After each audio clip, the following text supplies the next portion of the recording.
So you're here in order to find out what is going on in the mind of Ayanokoji Kyota. No, there will be spoilers ahead.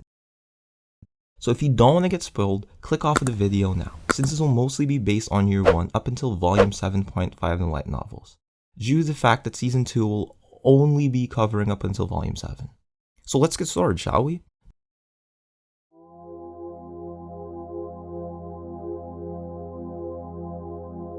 Now the thing about Ayanokoji is that he's a walking contradiction, especially in the light novels. As much as he is a certified badass in the anime,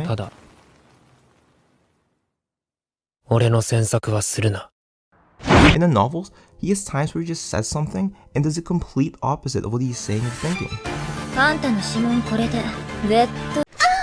You could say this is normal for a person. Well, Ayanokoji is anything but normal. He is a literal walking and talking supercomputer that predicts 20 steps ahead of everyone else. That's why he's never lost to anyone before. But that's besides the point. Why is he a walking contradiction? Well, in a chunk of the light novel to start with, Ayanokoji just wanted a normal school life. And that's the main reason he went to Kodo Ikase Senior High School, which is the school where everything takes place, by the way. But when he was threatened by Sei Chabashira, Class D's homeroom teacher, also his homeroom teacher, that he would be expelled if he didn't actively push into Class A, he decided to do everything he can in order to get into Class A, even using people like Horekita Suzune as tools in the island exam. But in volume 7, when he saves Kei from Kakeru Ryuen, the leader of Class C, which makes sense at first glance and the fact that the plot will be boring without him saving Kei, but him going up there, revealing his identity, defeats the whole purpose of him saving Kei in the first place, since he would sacrifice her identity if Ryuen or anybody in Class C were to reveal his identity. This defeats the purpose because if we were to just let Kei say his name or stay quiet, Ryuen would have no proof that it was him, because there's no connection, since all of the conversation that Kei has with Ayanokoji was removed beforehand. But we later find out it was all part of his plan to test Kei's loyalty, as a reliable tool. Saying even if she did give up his name, it would only lead to her being more dependent on him. But that doesn't make any sense now, does it? Since if he knew she would give up his name, what would be the purpose of him going up there and revealing his identity in the first place?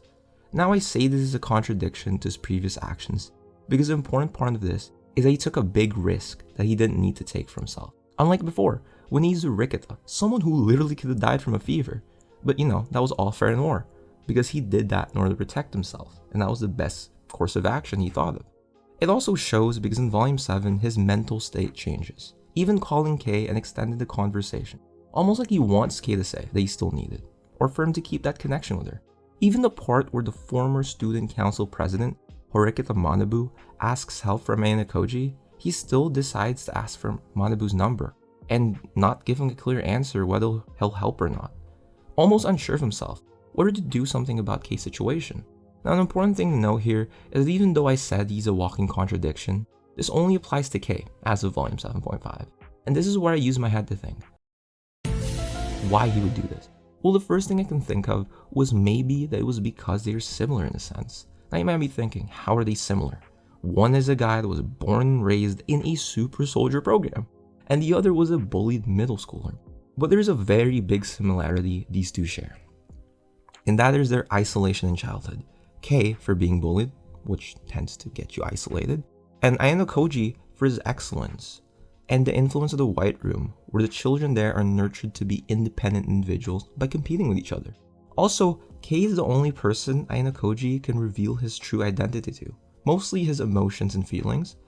Kei shows him genuine kindness as well with her actions, even greeting him on his birthday when no one else did. Now the thing about Ayanokoji saving Kei is that he himself makes excuses in order for her to stay by his side. In volume 7.5 of the light novel, we see glimpses of that, like when he said he'll take back what he said about not contacting her anymore and wanting to apologize another time. Now this doesn't seem like Ayanokoji at all, because he never takes back what he says, because everything he does has a reason for it. Overall, we see him slowly start coming out of his shell as a person and growing. He isn't as cold-hearted as you might think he is, and it doesn't seem like it's just a ploy for him to keep Kei as a tool. To finish things off, Ayanokoji emotionally is immature compared to his other features, such as IQ, thirst for knowledge, and other physical attributes. This shows because that's the main reason again he went to this school, in order for him to find out how a normal person would live, since he has essentially been living in a laboratory with constant surveillance. And also to get away from his father due to the fact that feels like his freedom has been taken away since birth. Maybe, he's just a rebellious teenager.